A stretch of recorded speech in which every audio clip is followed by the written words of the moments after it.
Arriving home to a rapturous reception, and for the most Irish of US presidents, this visit has been somewhat of a homecoming, and one that Joe Biden has revelled in. It began earlier this week with a brief visit to Belfast, and at times a slightly awkward meeting with the Prime Minister.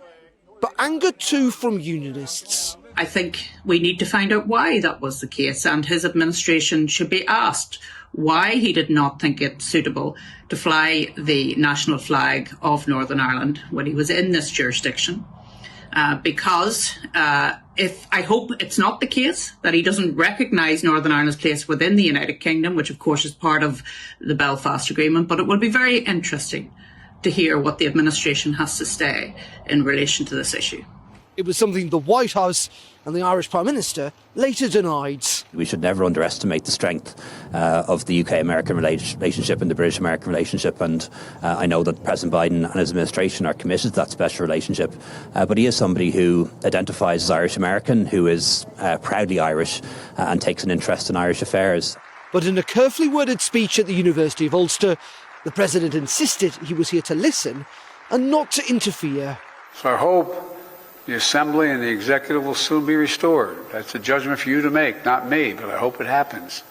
Though having spent half his time in Northern Ireland in bed, it was quickly south to visit ancestral relatives in a rain-soaked County Louth, where the gaff-prone President dropped another clanger, mixing up the New Zealand All Blacks with the infamous British military unit, the Black and Tans. You see this tie I have with a shamrock on it?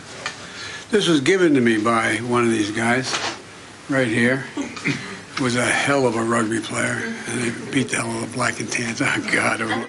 But it was in Dublin that President Biden found himself basking in the glow of the warm Irish reception. A meeting with the Irish president. As the Irish saying goes, your feet will bring you where your heart is. Tree planting